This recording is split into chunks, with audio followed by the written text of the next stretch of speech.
What's happening, fam? John here from AF Anime, back with another One Piece review, this time of the manga chapter 1039, which is titled Top Billing. And that is an appropriate title because this chapter is fire. It's one of the best chapters I've seen so far, especially considering how much action is in it. So with that being said, I am incredibly excited to discuss and review this week's chapter contents. But first, we'll talk about the color cover page that we got in place of our Vinsmoke related cover story. So when it comes to the color cover page for this week's chapter, it is beautifully animated as per usual, and also it appears to be featuring the Straw Hat Pirates as they currently are with all of its current members. They appear to be looking for some kind of treasure or some kind of destination, as Nami is carrying a map and Luffy's being pointed off in a direction by a jewelry-laden monkey. Now, one thing worth mentioning about this color cover page is that there isn't as much detail in comparison to the last one, where we had a bunch of odd mentioning, some unique sea-based themes on the characters' clothing. So ultimately, it really just seems like a color cover page to kind of show off the Straw Hat Pirates as they currently are in their color forms. But one thing I will note is that a few of the Straw Hat Pirates seem to kind of be worked into the background, and it could just be, that they're kind of lined up in terms of their joining order, since we have Luffy, Zoro, Nami, Usopp, and Chopper, which were the first 5 Straw Hat Pirates, being front and center. I mean, I suppose it could just be a kind of illustrative choice by Oda to kind of put them in that order. In either case, it's not really worth discussing too much, as the meat of this chapter's content, meaning the fight between Big Mom, Law, and Kid, continues to just be impressive beyond what a color cover page can offer. Now, this chapter starts off with Momonosuke trying to pull Onigashima away from the flower capital, which he seems to be having some sort of relative success doing. But we also get a mention that he's being called out to by someone. And we don't really get an elaboration on exactly who this is, but it does seem to be the distinct possibility that maybe this is Zunisha, or maybe even someone else who is calling out to Momonosuke, appealing to his ability to use the voice, or to hear the voice of all things. Now, as interesting as the whole Momonosuke and someone calling out to him thing is, we only spend 2 panels with him in this chapter, which is perfectly fine because the fight between Big Mom, Kid, and Law rages on and manages to be incredibly entertaining throughout this chapter. So we start off with the ramifications of the last 2 attacks delivered by Kid and Law. And it appears that Big Mom really is feeling the pain, and we see that her wrist has been broken. She also notes that she's had some broken ribs on top of that. And we can also see from some of the fodder characters watching the fight from the sidelines that Big Mom has been taking a lot of damage. Now, after a little bit of cheering on from the Heart and Kid Pirates respectively, we get a little bit of banter between Kid and Law about the attacking order and why they should be switching up. However, during their bickering, we can see that Big Mom has another useful application for her devil fruit abilities, and this would be in the form of putting some of her soul into her bones, effectively turning them into live homies. And after doing so, it appears she just orders them to get back into place, and they do. Now, that is yet another unique application for her abilities, but I still have questions about how much life she has to be doling out. More on that during the discussion portion, though. For now, we'll go ahead and move on with the fight at hand. Big Mom seems to be healed up, and we get a quote from Law noting that the next attacks will likely be his last. And we don't hear from Kid, but from the way this fight's been going, I think it's safe to assume that Kid is probably on his last legs as well. In any case, the fight continues on with Big Mom calling on Prometheus, Hera, and Napoleon to make her Master Sword. And after a little bit of trash talking about their young age, she uses the Master Sword to cut open the bull that Kid made, to which he clearly knows that it was scraps anyway.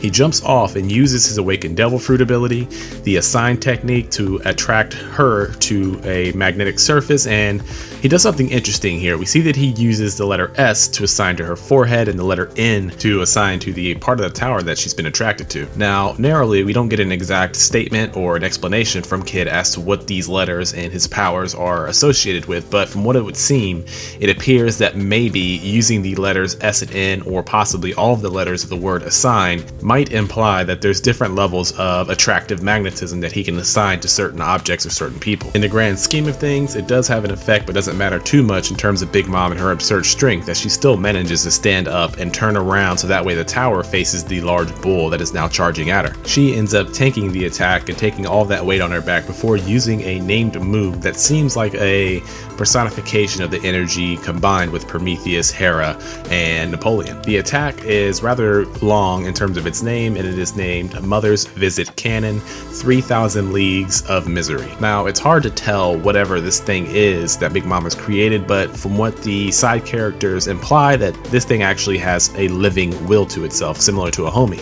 and it attacks Kid, and we aren't really clear on whether or not the attack on Kid is successful. However, what we do see is that before Misery can get up and running or full steam, Law manages to use tack to drop a large part of the tower on Big Mom's head, and this manages to knock her off her feet for a short period of time, where Law jumps up and lands on her chest while using his awakened ability known as anesthesia. Now, this is incredibly similar to the past uses we've seen of him using his shock wild, but this time the blade goes from her chest all the way down to the ground floor, which is saying a lot, seeing as how Onigashima is currently floating way above the flower capital. So this seems to be the pinnacle of his ability to use his puncture technique, and I think it'll be really interesting to see how Oda explain this, whether or not this is something specific to his Devil Fruit or if this is a hidden ability of his sword. But I digress from my sword thoughts at the moment. For now, we'll continue with the fight. Big Mom is pounding on her chest, or pounding on Law rather, trying to get him off or to get him to release his technique, even going as far as to mentioning the pun of giving up the ghost, which is somewhat relevant to her soul focus abilities. However, Law manages to hang in there as he needs the puncture to be as deep as possible, and when he does activate his technique Puncture While, it really seems to have a damning effect on Big Mom. Now, although the effect on Big Mom is great, so much that we see blood shooting out of her mouth, she is still in control of Misery, to which she commands her to put Law out of his misery. But before that can happen, Law calls to Kid, who has built up a new attack called Damned Punk, which seems to be a large scrap-based laser of some sort. And this, as I said before, is arguably one of the best panels, if not the best panel of the chapter. There's just so many good panels.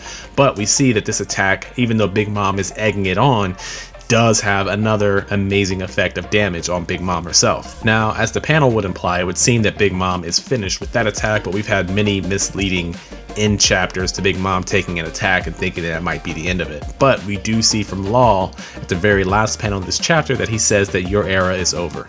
And with that, chapter 1039, titled Top Billing, is concluded, and appropriately so. Top Billing, hands down, one of the best fights I've seen in One Piece so far in terms of the manga, and in terms of the anime, I can only imagine it being loads better. The story kind of takes a backseat. We don't really learn a whole lot, but we do get to see some cool new awakened abilities. We get a lot of hype when it comes to the fight, and a lot of action, and a lot of beautiful animation in comparison to previous chapters. So that's my reasoning for the very high rating for this week's chapter. So with that out of the way, now we can get on with the discussion. So I suppose now that we're on with the discussion, one of the first things I want to address is one of the first things that the chapter addresses, and that's Momonosuke and his struggle to get the flower capital out from under Onigashima. And it appears from the two panels we get in this chapter that he actually is being relatively successful. And on top of that, somebody's calling out to him. Now, my best assumption is that it's Zunisha, who is just outside Wano and possibly defending Wano against the world government and their attack. So with that being said, that will introduce a new aspect of tension and possibly of a new approach to the story, with Luffy or anyone else possibly learning that the world government is waiting at the doorstep for this whole event to be concluded.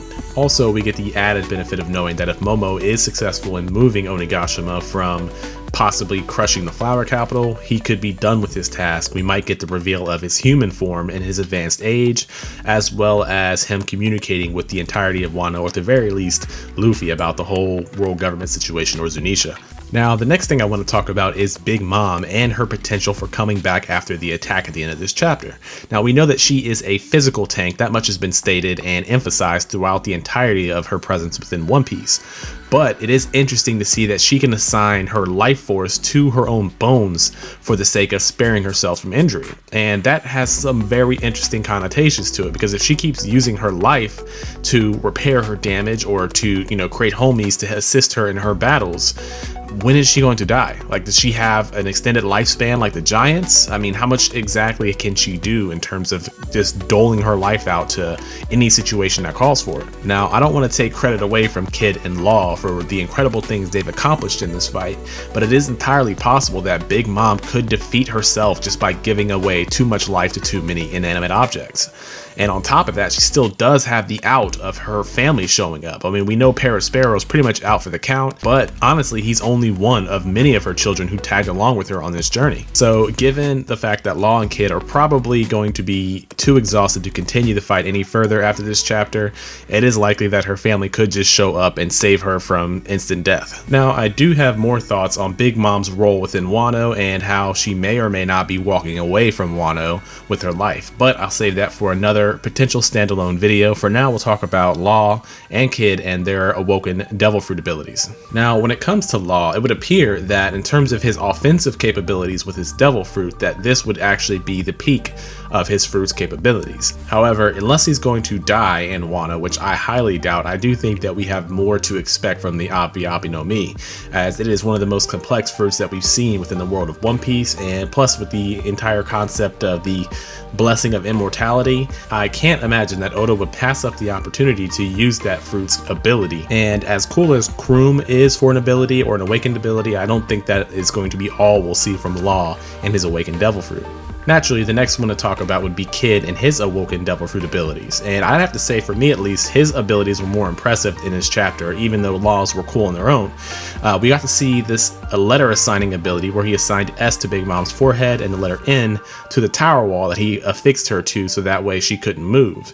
And that's pretty interesting, because if we assume that the letters S and N are only a part of the word assigned, that means we've only seen 1/3 of his devil fruit's capabilities, or at the very least, he might have the potential to assign 3 pairs of items a strong magnetism to one another. And I gotta say that building up that laser with his junk, I'd like to understand the science behind how he can shoot a laser off with, you know, just scraps of metal, but ultimately it could be a part of his awakened devil fruit, and maybe we'll see more of it in the near future. I don't doubt that Kid and Law's stories will go beyond Wano, but for now, I guess we can just speculate on exactly how far they'll grow. And that's going to do it for my thoughts on the chapter. I am kind of curious to see if what Law did may have some effect on what Yamato's doing in that basement. Maybe once, you know, she is sure that they are away from the flower capital, or at the very least something without consequences underneath Onigashima, maybe she can push those bombs out of the hole that Law created. But aside from that, I can't really tell how her presence in this chapter is going to play out in the future. So in any case, that is my thoughts on this week's chapter. An amazing chapter, easily a 9.5 out of 10. Let me know in the comment section down below what your guys' thoughts are, or if you had anything to talk about that I failed to mention in this chapter. Please like, share, and subscribe if you guys want to see more One Piece related content from this channel. Thank you very much for tuning in. I'm John from AF Anime, and I'll see you guys in the next video.